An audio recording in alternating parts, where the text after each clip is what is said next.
Commissioner, you're muted. Thank you. Thank you so much. Hello and welcome. I appreciate all of you joining us this morning. My name is Laura Bishop, and I have the honor of serving as the Commissioner of the Minnesota Pollution Control Agency.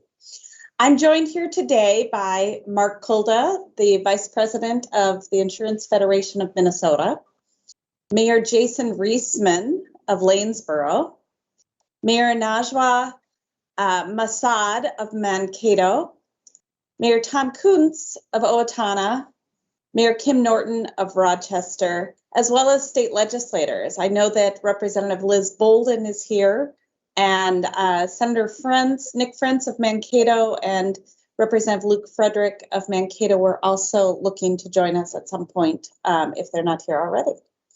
So we are all here today because we share a common goal of seeing Minnesota's communities grow and thrive.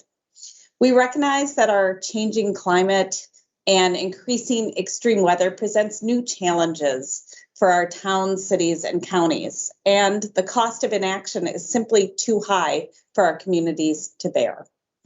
Today in Minnesota, we are seeing three major trends across the state due to climate change. First, Minnesota is becoming warmer. And second, our state is becoming wetter. And third, we're experiencing more frequent and more intense extreme precipitation or mega rains. And our representatives from our cities, counties, and towns, they know this better than anybody. They see it. And especially in southern Minnesota, they're seeing these extreme events. In fact, mega rain events are 4 times more likely than they were just a generation ago. Communities in southeastern Minnesota have experienced these extreme downpours 6 times in the last 16 years. 6 times in the last 16 years. Extreme storms are a risk to public health and safety. They damage our infrastructure, and they can have devastating effects that result in costly cleanups for our families, our homes, and our businesses. Unfortunately, Minnesota's communities are increasingly unprepared for these events. In particular, our water infrastructure, including our stormwater systems, sewers, and water treatment plants, the wastewater treatment plants, and specifically, are aging and becoming obsolete. Some of Minnesota's oldest cities have systems that date all the way back to the 1880s. Add wetter weather to this and more frequent and extreme rainfalls, and you have an even bigger problem. In too many cases, our aging and inadequate water infrastructure can't handle this influx, resulting in flooded streets, sewers backing up into our homes, and businesses, millions of dollars in damage to our public and private property, and wastewater overflows that release partially treated wastewater into our rivers, streams, and systems. In the last 2 years alone, southeastern Minnesota experienced 71 of these wastewater overflows because of increasingly wet weather. And during some of these rain events, basement backups were reported in Dodge, Faribault, Mower, Nicollet, and Steele counties. So we're seeing this a lot and more frequently. We can help our communities adapt to our changing climate and more extreme weather by supporting their efforts to prepare, plan, and invest in crucial water infrastructure improvements. Governor Walz has proposed $2.9 million in his budget for the next 2 years that would help our communities do this important work. The new funding would enable the MPCA to provide grants to local governments and tribal nations for climate resiliency planning, which this could include assessing local infrastructure risks and vulnerabilities, developing community plans to increase climate resilience, and planning and pre-design work needed to improve and better manage stormwater and wastewater infrastructure. Our goal is to help communities develop shovel-ready projects by arming them with the plans and engineering pre-work needed to secure funding. So data from the Federal Emergency Management Administration shows that for every dollar of investment in resilient infrastructure, $6 of benefit accrue to our communities from avoided loss. So with that, we can be confident in our return on investment for these types of projects. With this grant program, the MPCA could assist up to 15 communities each year, but we know that the demand is much higher and more resources are needed to make every community so that they can afford these necessary preparations. This proposal represents a starting point and one component of a larger framework of investments needed to help Minnesota grow jobs, help communities adapt to our changing climate, and increasing resiliency. Minnesota can't do this alone either. The MPCA is strategically working with other state, regional, and federal partners to find the resources to accelerate both the planning and implementation of this critical work. We are committed to continuing with partners at all levels to raise awareness and resources for this effort, because we know that the cost of inaction is even greater. And with that, I'd like to turn it over to our next speaker, Mark Culda of the Insurance Federation of Minnesota. Mark? Thank you very much, Commissioner. Appreciate the opportunity to present information today. You know, often we make it very clear that we are not climate experts and we don't have a good explanation as to why the climate is changing, but we are very good experts at numbers. And we can show you the exact what is happening with our weather. And the what is very clear. It has changed. We are seeing many more severe storms than we had in the past. And if you just look at a historical perspective, the past history was one of relative stability for decades. And quite literally, things changed virtually overnight. And that overnight was on March 29th, 1998. For those of you in southern and southeastern Minnesota, you remember that because that was a severe tornado outbreak that severely damaged the cities of Licenter, St. Peter, and Comfrey were significantly damaged in that outbreak of storms, but it didn't end there. On May 15th, we had another large outbreak of tornadoes, and then the big storm that year was on May 30th of 1998. That was the Southern Great Lakes derecho. That storm was about $900 million in insured losses in Minnesota, and together those three storms that year led to about $1.5 billion in insured losses. And this is important because that $1.5 billion in insured losses was more than the previous 40 years combined. So we had literal decades of stability, and then all of a sudden things changed virtually overnight in 1998, and it hasn't stopped. And we've got the numbers to show that. In December of 2020, the National Center for Environmental Information did a survey, and they used some statistics that compared states on their extreme weather. They created an extreme weather index. Minnesota was the second most extreme weather state in the country, behind California. We're seeing more storms. The storms that we see are stronger. There's more outbreaks. The outbreaks are larger, and it's causing severe damage in Minnesota. Our recent catastrophe history shows that in 2007, we were the second highest catastrophe state in the country, behind only California. In 2008, we were the third most expensive catastrophe loss state in the country. In 2010, that was our worst year ever. Normally, Minnesota averages about 44 tornado touchdowns per year. And in 2010, we had 144 tornado touchdowns. We led the nation. We had more tornado touchdowns than Texas did back in 2010. In 2011, we had the North Minneapolis tornado, which cost about $250 million in damage. But also in 2011, on July 1st in southwest Minnesota, was a very strong storm, one of the strongest ever. I happened to be driving through it that day. I saw it firsthand, but at the airport in Olivia, Minnesota, they recorded a 90-mile-per-hour wind gust for almost 45 minutes. And when you take those metrics and put it on the coast, that's a Category 2 hurricane that hit southwest Minnesota on July 1st. Luckily in a not a very populated area, so there wasn't as much insured loss, but just the strength of the storm showed that something is happening with the climate in Minnesota. In 2013, we had a large August hailstorm that cost about $900 million in damage. In 2015, we had a storm in June that cost about $250 million in insured losses in the Brainerd Lakes area.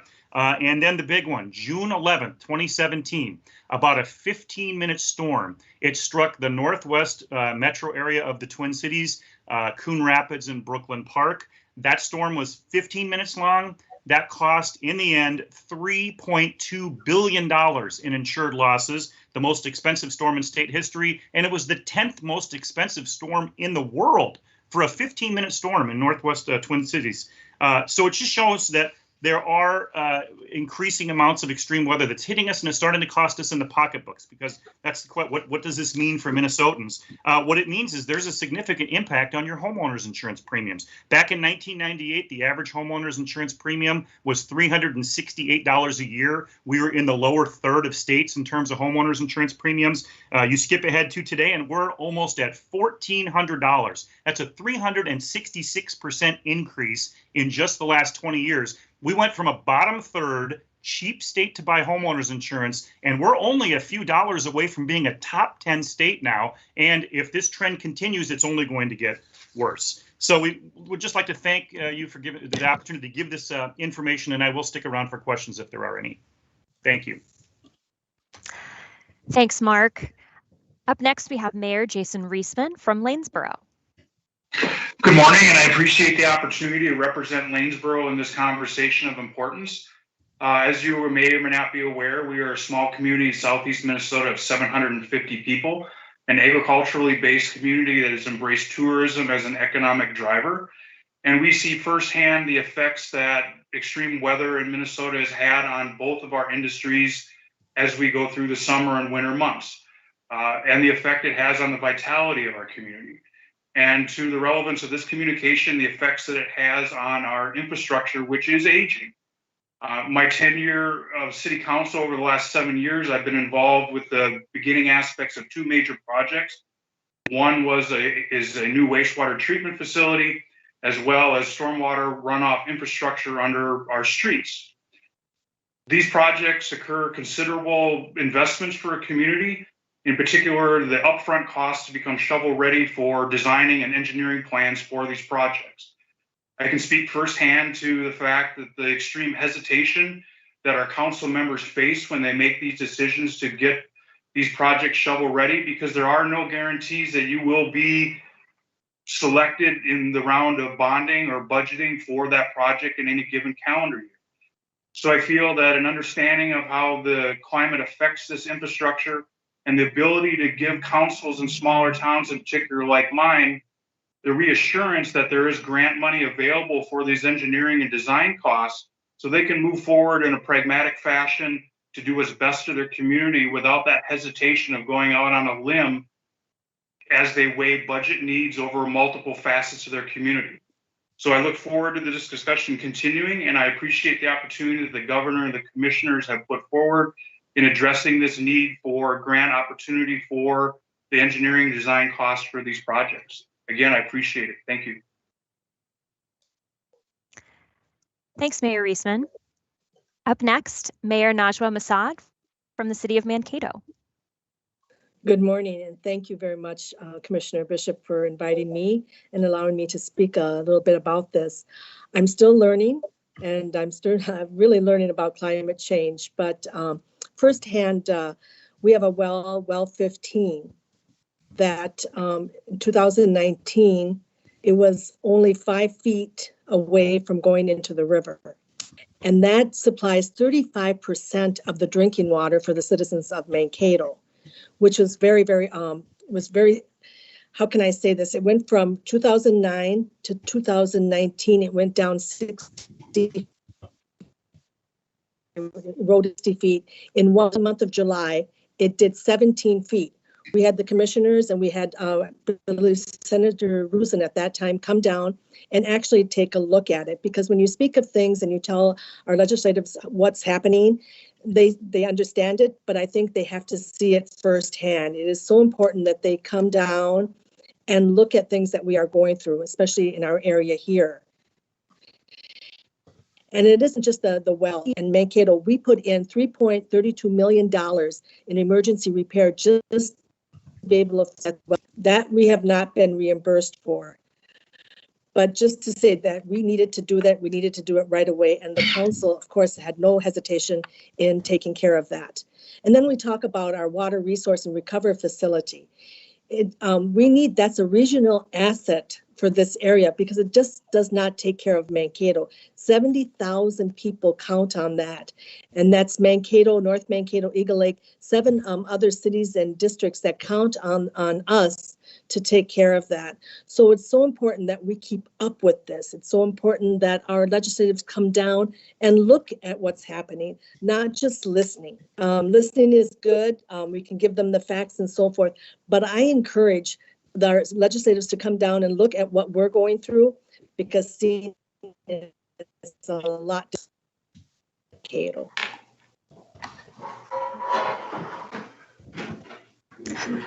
Thank you, Mayor Mossad. Just as a reminder for all of our attendees, please make sure to mute your microphones when you are not speaking. Thanks. Next, we're going to hear from Mayor Tom Koontz from the city of Owatonna. Thank you for the opportunity to be able to speak to this. We're a community of about 26,000. We've got a river going through our town called the Straight River, which is not very straight, but it flows from the south to the north. We talk about 2010, that's when we were impacted the most. That river overflowed coming from the south going north. And the total cost of that project for cleanup and everything was about $1.6 million. So it impacted the city of Owatonna greatly. What we have not been able to do yet is find grant money to be able to put a plan together to be able to work with the county to be able to hold that water back and allow it to be released at a slower area. The other thing is we have to expand our wastewater treatment plant. We had to put together a plan. The plan cost us $100,000. It would have been nice to have that grant available at that time, but it wasn't. And the project cost for the wastewater treatment plant is $40 million. So any dollars that we can find to help offset huge cost of like $40 million of a community that's only 26,000 would be a great help. Thank you. Thank you, Mayor Koontz. And next, we're going to hear from Mayor Kim Norton from the city of Rochester. Hello, thank you so much for the invitation to share a little bit about our community. We are discussing how badly southern Minnesota has been hit, and we've been hit hard. The towns around us have felt it. We know our farmers and farmland has been affected by the flooding. In Rochester, we haven't seen the worst of it yet because we did have a flood control system that was put in place a number of years ago. But in 2019, the rain events that happened then really pushed us to the limit and made us aware that even though we spent all this time and effort putting the flood control project in, and it has helped up till now, it may not help moving ahead. And we were 6 inches from having one of the reservoir spillways used. And these were designed for 200-year frequency events. And of course, though, that is not sufficient any longer. That particular event in 2019 cost the city $500,000, over that actually, in repairs of our stormwater system, exposed wastewater lines, and then the damage done to roads and pedestrian pathways throughout our community. Rochester's unique in that we have 6 streams that come through the city, and this makes us more vulnerable to intense rains. And just outside the window of my office, when the rains hit, the sludge and sediment that we had just spent quite a bit of money removing did not last 1 year. It all came down and it is up and exposed and over our pathways again. So a lot of continued damage. We're doing a lot of things to try to help. We have done some stream bank restoration, about $100,000 per year, and some larger CIP projects to address resiliency. We have a flood control system that we're trying to maintain, of course, and we have to determine a way to fund these long term. We're trying to use the new Atlas 14 rain numbers to develop new flood maps. Mark, you and your maps will appreciate that. And updating our wastewater collection system, which was designed for 25-year rain events, which is not sufficient versus a 10-year perhaps rain event map or water collection system. Also, we have leaking manholes, pipes, and we are really having to focus on our sanitary sewer systems. There are many more global projects that we're working on. Two things that the community has been helping us with have been in support of the surface water management system. Lots of engagement has been planned, modeling, and we will be developing a system that will allow us for management of these weather changes, we hope, looking at both the quality and quantity of Rochester surface waters. And then we set about having a sustainable resiliency task force with tons of community engagement, including 28% of members of our BIPOC community, which has been fantastic. They have focused on climate change resilience and environmental health and environmental justice, of course. And we are just really working on developing the strategies that are needed with that group right now. So lots going on, lots of needs in our community surrounding protecting our infrastructure, protecting our city and its residents. So thank you so much, and I really appreciate that the MPCA is looking to offer some, or hope to get some funding for the whole state, but in particular our region of the state. Thank you, Mayor Norton. And Representative Bolden, if you'd like to say a few words. I know you need to get going at 10:30, so we have a few minutes here if you're available. Yes, absolutely. So my name is Liz Bolden. I represent District 25B in the Minnesota House, which is northern Rochester, and I'm grateful to be part of this conversation. I think it's very clear that there are needs in our communities. We know that climate change is real, and it has, reaching effects, both financial and health and equity, and that is, you all have described that very well, what that looks like in your communities. And so I am grateful for, again, the opportunity for these funds to make investments. This is, investments in our infrastructure, investments in the health of our communities, investments in equity and in our future. And so I'm grateful for the conversation and look forward to questions. Well, and thank you, Representative. I'll just chime in to say thank you. The House has been very supportive and helpful, and we appreciate your leadership in the House. So thank you.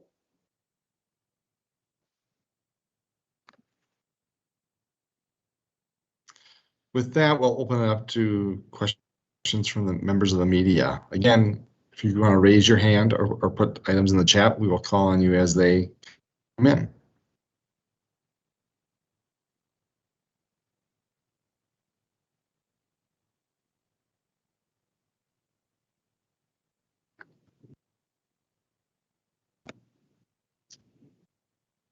Any questions from members of the media?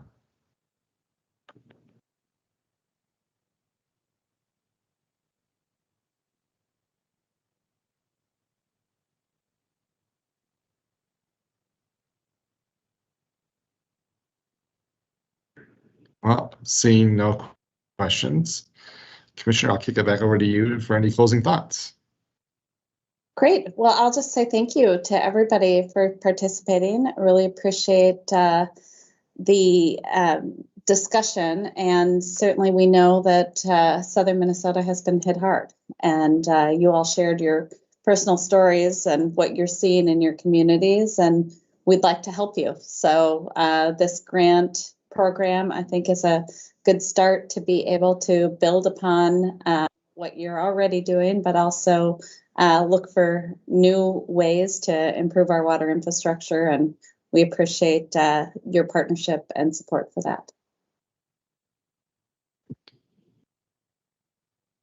So thank you, and thank you to members of the media that also chimed in. We know that we have done a number of these in different areas of the state as well, but Minnesota and southern Minnesota in particular, we wanted to make certain we had a good focus on, and our mayors here are certainly at the forefront of this. So thank you to everyone.